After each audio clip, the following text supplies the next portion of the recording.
Sexy menopause? Does that sound like an oxymoron? My guest found her sexy in postmenopause and believed in the need for menopause advocates so much she gave up her chiropractor license and committed to coaching midlife women.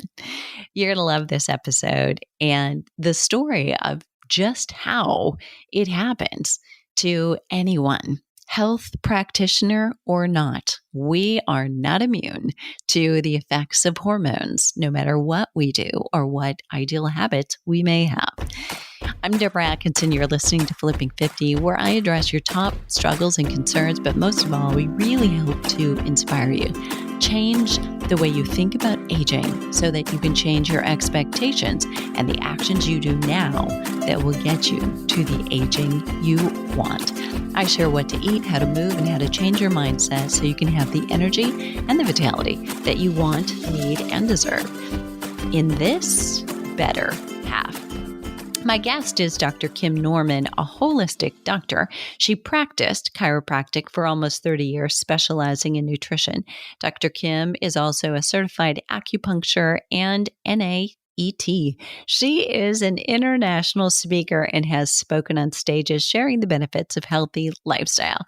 Dr. Kim retired from practicing chiropractic and now helps empower women in the pause stages of life by educating and equipping them with simple lifestyle choices and tools to help them overcome the struggles of sleepless night, hot flashes, not fitting into their clothing comfortably, brain fog, and so much more. So stay tuned in the show to the end because we've got a couple juicy things for you. And let's dive in. Kim, thank you so much for being here. Oh, well, thank you for having me. Such an honor. Well, let's talk about this. So we always like the dirt here at Flipping 50. So tell me a little bit about what led you from practicing chiropractic to coaching postmenopausal women. Oh, gosh. I could say that it probably all started back in 2019, where I believe God just began to unravel a new plan for my life. My eldest son was going off to college in Arizona. My husband's job sent him to Arizona 6 months ahead of me. I got stuck selling the house. We all know how stressful that can be. But on top of it, I had 2 teenagers, 2 cats, a dog. I mean, we were going into the holidays. And next thing you know, we make the land in Arizona, and I just struggled. I struggled with my weight. For the first time, I was the heaviest I had ever been in my entire life without being pregnant. And, we moved a lot, so I always put weight on, but I always managed to get it off. The thing that was different this time was I moved when I was postmenopausal, and it just wreaked havoc on my body. I breezed through perimenopause and menopause, but postmenopause kicked my butt. And if y'all recall, back in January of 2020, there was a lot of things going on in our world. So the stress of that, I held off on getting relicensed to practice chiropractic in the state of Arizona because I wasn't sure with all the craziness going on and if we were even going to stay here in Arizona. And so with my own struggles and the mess that I was in with my postmenopause, I shared my message and my journey, and I had so many women reaching out to me, feeling alone, feeling like it was just them that was going through the same stuff, that there was something wrong with them. They didn't know where to turn to or what to do. And so I'd have to say my menopause mess became my message, and that's what led me to do what I'm doing now, helping postmenopausal women overcome the struggles. And what's really cool, Deborah, is it has such a ripple effect on their families because they have healthier relationships with their husbands. They're not so irritable with their children. They have more energy to play with their grandkids. And it's really been such a rewarding, it's just part of my blood, I think, is to serve and help others. And so not doing it in the capacity of chiropractic, I'm now able to do it with postmenopausal women by coaching them. So awesome. It fits right in. So the entire mission statement, everything we do at Flipping 50 is based on the fact that there is no more powerful health influencer than a midlife woman. Mm-hmm. She influences 85% of all household decisions, and that means health habits. So amen to that, sister. All right. Yeah. So where do you start? Where do you start? What do you find is the common denominator with the women who come to you and find you? And where do you begin with them? So I really honestly find that mindset is key. And if you don't have a positive mindset and you're not speaking kindly or thinking kindly about yourself, you're really just setting yourself up for failure. And so there's a tool that I offer my clients where it's just, it's basically just affirmations that they can write down in their own handwriting, simply put on a mirror in their bathroom, and they say it out loud. And they don't just say it in a monotone voice going through the motion. If they say it in a way where they like have oomph and excitement, it really just plays a huge role on reprogramming their mind, and in just it really helps them just to love on themselves. It gives them a shift on their own identity, which allows them to realign with their destiny. So the thoughts that one has and the words that one says about themselves create the reality. So if somebody's just saying, I'm fat, I'm ugly, I can't do this, it's too hard, do you really think they're going to be able to do what it takes to make the necessary changes that they're desiring for themselves, compared to someone who's saying, I'm making the better choices to help me lose the weight? I'm beautiful just the way I am. I'm choosing to get healthier. I've got this. I can do this. Every day is a new day to make good choices. Can you feel the energy even in the difference of what those heavy words like I'm fat, I'm ugly, compared to somebody who's choosing affirmations that help lift them up? And although they may have trouble believing it in the beginning, just through the repetition of saying it every morning and every evening really helps make such an impact on setting themselves up for success.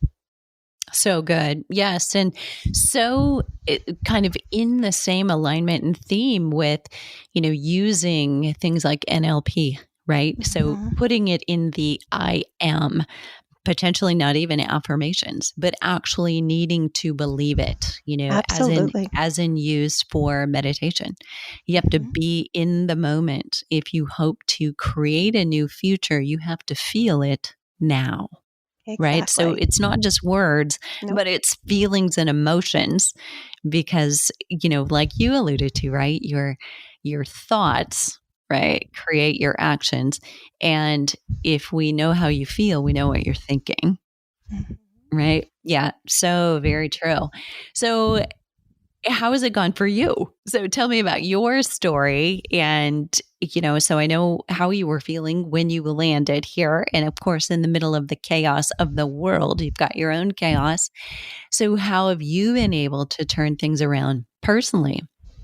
Well, I definitely do affirmations myself. I've got them all taped up on the mirror in my bathroom. I say them every morning when I wake up. I'll do it while I'm brushing my teeth, kind of in my head, but then afterwards I'll say it out loud, and I almost like kind of do it in a rhythm, or I'll move my body just to bring more energy to it. And I'm sure anybody, if they were looking in, they'd think I was a freak. But for me, I just know the impact that it has on me and setting my day up for success. I also learned the importance of reducing the stress and all the inflammation that it causes in your body, the importance of sleep. And so by really putting into place the tools necessary to be able to sleep better, that helps balance your hormones, that helps reduce inflammation in your body, it allows your body to heal. I personally have taken off the 33 pounds that I had put on. I sleep through the night. I am less irritable. I have increased libido, which my husband's very thankful for. And I just probably feel better now and look better now than I did, back in my 40s. So I'm grateful for that. And it's really just, it's been a journey, and it's an ongoing journey. It's not just something that you just stop applying the tools. It's choices that I have to make on a daily basis. Do I want instant gratification, or do I want long-term results where I'm going to feel better about myself and, fit better in my clothes? So it's an ongoing journey of being disciplined to make the right choices. Do I cave Absolutely. You've got holidays, you've got life, stressors that may set you back, but it's always important to know that, you just embrace those challenges and you have the tools in place to just get back on the horse per se, and just re-implement everything to get you back on track. Love that. Let's go back and talk a little bit more about libido. So you mentioned that it improved for you, and that is such a hot topic here, pun intended. But we often will talk about the impact of exercise on your libido, positive or negative, and it is so related to stress, which is another piece that we can unpack. But talk a little bit about what you find true. I think it's so interesting when we're talking coach to coach, about our audiences and communities and what the common denominators are that most women don't talk about with their friends. They actually don't even talk about potentially with their partner, although their partner knows this is Right. going on. It's not really the kind of thing that you want to say. It's like, I don't even like sex anymore. So how is it that you've been able to help women? What's the biggest complaint that they have about it? And what have been your steps to bring them over it? My listeners are on the edge of their seats right now. No pressure. I bet, right? Well, I think there's a multitude of reasons of what happens with decreased libido. One, hormones. Hormones just wreak havoc on the body, period. But if you can get the tools necessary to help balance those, get the proper sleep that you need, where it allows the reduction of inflammation in your body, which allows you to digest your foods properly, make healthier choices, maybe lose those inches so that you're fitting better into your clothes, or feeling more confident in your clothes as well as out of your clothes, right? So when I was carrying that extra 30 plus pounds, I had no energy. I was depressed, right? I know I'm capable of looking and feeling better, but I just was struggling. And so it wasn't until, to be transparent, getting those 30 plus pounds off of my body made a huge difference in how I felt about myself. Feeling comfortable again, looking at myself in the mirror, whether I, had clothes on or off, but just feeling beautiful and sexy and confident again in my own skin, where I also had the energy. I didn't want to just like roll over and make believe I was sleeping, hoping that he'd get up and like leave the room. Oh, and nobody listening's ever done that. Never, right? Right. Who, me? Yeah. So I just think it's a combination, getting the proper rest, where you're learning things that you shouldn't be doing before you go to sleep to help you sleep better, things that you should be doing to help you sleep better, balancing those hormones while you're sleeping, because if you're not getting proper rest, your hormones are not going to be balanced. And no matter how healthy you eat or how much exercise you do, if you are not sleeping well and getting those hormones balanced, you're just not going to have the results that you want. So I really do think it's just a combination of feeling, better in your own skin. And that's different for every individual, right? It doesn't mean that you have to be a size 4. It means being comfortable in your skin at a size 12, whatever that is for the individual. But, when you're eating healthier and you're sleeping better and your hormones are back in balance, like, you just feel and look so much better that, it increases the libido. And there's different supplements that you can take as well too, because as we age, our body doesn't create the things like collagen or nitric oxide boosters and stuff. And so, there's also that area in life where men are having issues too. And so just being able to communicate with your spouse and knowing what each other is lacking or desiring or whatever, just open lines of communication can also help heal the intimacy between you and making it where you're able to increase your libido, addressing things like vaginal dryness, which is, also very important, because if it's going to be uncomfortable for you, nobody's going to want to take part in that. So there's so many different levels to, what you can do to help increase your libido. And it just really starts with choices. and what you want to do, what's important to yourself. Very cool. So, because I don't want to gloss over this. So, you've mentioned a few things, but what has been the most helpful? And does it vary from client to client when you're helping somebody get their sexy back or their libido, get it back and balance their hormones? So I don't want to gloss over that term. Mm-hmm. So when your hormones are in complete chaos, which is basically what happens as you're going through perimenopause, menopause, and then even onto postmenopause, symptoms are the same across the board. And what it basically is a result of your hormones not being balanced. So if you're not getting the proper sleep, 7 to 9 hours of solid sleep, and it's interrupted, whether you're getting hot flashes and tossing and turning, or you're having night sweats, or you're having a racing mind that you just can't turn it off, you're not going to wake up feeling good.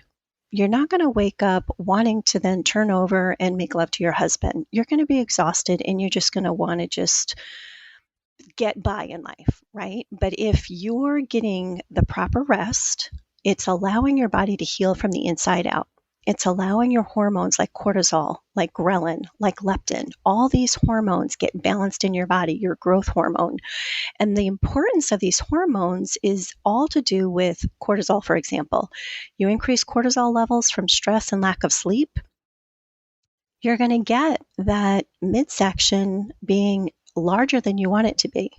There's a direct link with the increased cortisol levels that are no longer controlled by your reproductive hormones and increasing belly fat in the midsection. I don't know about you, but when I carry extra weight in my midsection, I lose my sexy. Okay. I feel more fatigued and less motivated to do stuff because I'm not sleeping well. Your ghrelin and your leptin hormones completely get disrupted. And so those hormones would normally tell you, okay, you need to eat, or nope, you should be satiated. You have enough nutrients in your body. You're good. Stop eating. And if you have an imbalance in those hormones, you're going to find yourself having more cravings and eating way more than you should be, or in some cases, not eating enough nutrients, which is also detrimental to your health and well-being and ability for your body to function properly. So the sleep aspect, I don't think people understand the importance and the impact that it has on your health and well-being, but also as a postmenopausal woman or a woman going through menopause, how important getting a solid 7 to 9 hours of sleep is. It wreaks havoc on your body and your health in so many ways. Yeah, so good. And yet there's a large percentage of women listening who say, I would love to comply with that, but right now it's just not happening. They're not getting to sleep or staying to sleep and often waking too early. So it's one of those three problems. And somebody, I'm so sorry if you were checking all three boxes, right? I know. So Right. frustrating, right? Yeah. But you know what, Deborah? There are answers for them. There are tools and there's things that they can simply be doing and implementing in their everyday lifestyle choices that will actually extinguish those hot flashes, allow them to sleep soundly, like a log, not a baby, because I don't know about you, but my babies never slept through the night. Ditto. Yeah. I always clarify that too, right? Yeah. Yeah. And being able to wake up refreshed and having the energy to get through a day without being dependent on stimulants like caffeine. So there's a lot of answers and a lot of simple lifestyle choices that people could be making that would completely transform their lives and help them to become a better version of themselves all throughout menopause and beyond. Yeah, love that. And I love that we are at choice. There are lists of things that you can do. I think one of the things we as coaches can offer, if I can toot our own horns, right? And that is that you may be listening and thinking, I've tried everything. And I've heard that before. And Kim, I'm sure you have too. And the challenge here is that have we tried things from A to B to C sequentially, tweaked it, adjusted it, tried it again, and then decided it is or it isn't working? Because quite often that is the problem. There's not a blueprint. We haven't really been following it. We've been throwing spaghetti on the wall. Mm-hmm. And sometimes we use something because when we really dig, I will often find when I ask, well, how's that working? Well, when I remember to take it, right? Right. Yeah, So exactly. there's that, sometimes we all need some accountability. So I'm going to jump ship here. And yet, sleep plays right into what I'm about to ask. But the other big thing that we deal with is stress. Let's just unpack that a little bit. So when we say stress, this is, and I don't know if you realize this or not. So, everybody, this is for everybody. Instagram and Facebook ads actually shun use of the word stress now because they believe that people who are drawn to that word may be more likely to harm themselves. And so we can't actually use the word in helping people to deal with the word. It's Oh, my word. exactly. It's a little crazy, but it Yeah. also points to how big a problem this is. Sure. This isn't a small problem. So No. if Facebook has a conscience, I mean, my goodness, it's a serious problem. You know it. So let's unpack. When you say stress, what are you referring to? Well, I mean, gosh, everybody these days is dealing with stress on some level because we've got physical What is stressors. defined as yes? Go dig into them. Okay, so physical stressors, let's take that for example. It could be something as far as just working out too hard or for too long or too much, right? But one needs to listen to their own body and realize that may not be working for them. So, how are they feeling? Are they seeing the results that they're looking for? And with physical stressors to the body, like a workout, which I mean, we all know the importance of movement. Excuse me, and working out. I'm not telling you not to work out anymore. That is the last thing I'm telling you. But what I am telling you is that it does have an effect on your body because it increases cortisol levels. And in a woman's postmenopausal or menopausal, perimenopausal body, our reproductive hormones are no longer helping control those cortisol levels. And so it's going to be vitally important to incorporate things. You'll have to excuse me. I'm losing my voice over this. I'm so stressed. Okay. I totally get it. So let me pick up the ball while you feel free to mute, Kim, and clear your throat. It's totally human to have these moments while you're in an interview, but Yeah. I think a lot of our listeners will understand. So it's the sweet spot. You're looking for the Goldilocks for you right now in the moment that you're in when it comes to exercise, because yes, all exercise is a stressor. And yet we want to look at it like a kite or a violin. The strings have to have tension in order for beautiful music or for that kite to fly. If they have too much, it breaks. If they have too little, there's no music and the kite is on the ground. So you're looking for your personal sweet spot. Yeah. Right. But one of the things that people can do is by all means work out, but what I recommend is taking a nice casual walk afterwards. Walking is so healing for the body, and the walking will help reduce those cortisol levels. So physical stressors can be handled like if it's in relation to working out, it's a simple fix. Or chemical stressors. We are bombarded, whether it's the food we eat, the air we breathe, the things that we're putting not only in our bodies, but on our bodies. So everybody should be drinking a minimum of half of their body weight in ounces of water because it helps to flush out the toxins in our bodies. And to reduce exposure to the chemicals, one should choose, if they have the option, to choose organic over conventional or GMO fruits. Vegetables and meat should all be organic as much as possible. There's things like a dirty dozen list and a clean 15 that people can choose if their budget is tight. And the dirty dozen is just really some foods that really should be organic for sure, hands down, without a doubt. Make the budget for it. But on top of it, when it comes to products like shampoos and conditioners and body soaps, lotions, deodorants, one can help reduce the toxic load and the chemical stressors that we're exposed to by just simply choosing ones that are paraben free, sodium lauryl sulfate free, phthalate free, aluminum free. And then, of course, we've got emotional stressors. Who doesn't have those, right? Whether it's from family issues, personal issues, work issues. But again, there's simple tools of, as we discussed earlier, going for walks, maybe meditating, just breathing, different breathing techniques to help reduce the emotional stressors. So there are many tools that an individual can use to help reduce all forms of stress in one's life.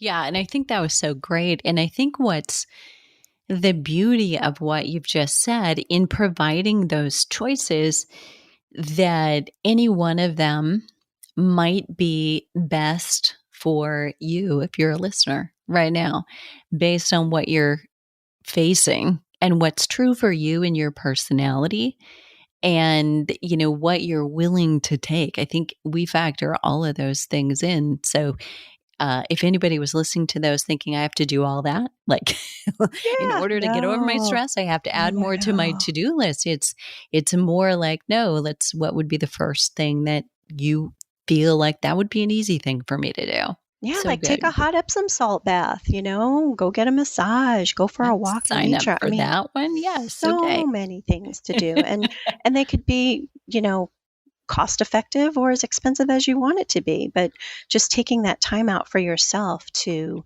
um, even like 5 minutes a day.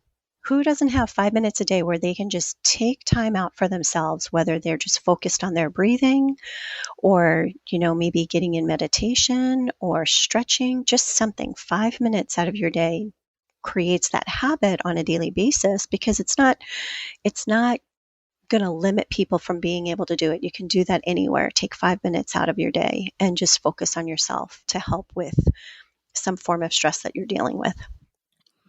So good. So, Kim, you've had quite a journey. So, first of all, gaining weight, moving here, and then losing 33 pounds. Congratulations, Thank postmenopause. So, you. I mean, you are a stand up representation of it can be done. And you heard her describe her family life. I mean, she's hardly like, it's only me, only have to worry about me. Not so Mhm. much. There's a lot going on at her house. So I love that. And, really flipping your career, that's huge. I mean, it speaks so well for how committed you are to your clients. What's next for you? Well, I am definitely going to continue serving the postmenopausal women. Menopausal women in general, I think, is just there's too many women out there that are excuse me. They are suffering silently and senselessly. There's just no need. There's so many things that can be done to help you overcome those struggles.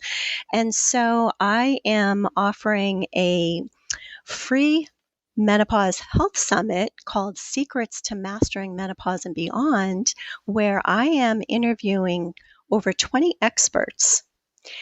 And the invaluable information that you're going to receive in the comfort of your own home by simply receiving an email each day.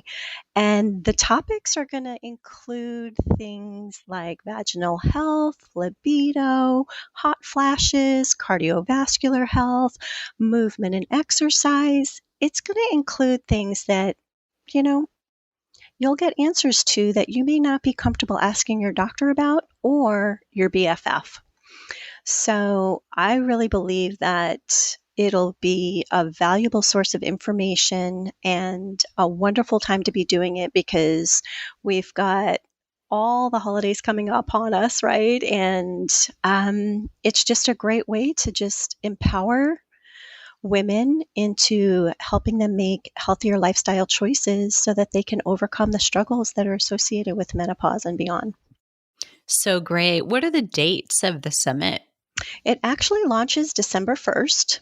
And so it'll be for about 3 weeks where we'll have an expert, you being one of them, every day. And the interview will last about 30 minutes. So, whether you're maybe doing the dishes or some laundry or vegging out on the couch, you can simply watch it and listen to it and walk away being empowered and knowing what you can do to help yourself become a better version, healthier version, more energetic, sexier version of yourself. I think maybe you should have led with that. Yeah, that's usually the way it goes around here. So if we put sex or libido in it, it's gonna be popular. All right, let's just let me just give you this a little bit. Is there may be a day where there's going to be an expert where you may even want to have your spouse sit in on with you about it. So nice. Okay. Very cool. Okay. And listeners, by the way, I've got a link and that'll be at flipping50.com/menopause Kim. So you'll be able to go there and learn about the summit. It's called Secrets to Mastering Menopause and Beyond. Couldn't be a better title or a better theme as far as I'm concerned. Kim, thank you so much for being here. Oh, thank you for having me, Deborah. I really appreciate it. Okay, listeners, now it's up to you. So if there's a question or a comment you wish I would have asked him, or we were talking and you were wishing you were in the room and you had been able to add a certain comment, I would love for you to put it below the show notes. And show notes for today will be at flipping50.com/sexy menopause. And what could be better? What are you waiting for? Let's start Flipping 50 today.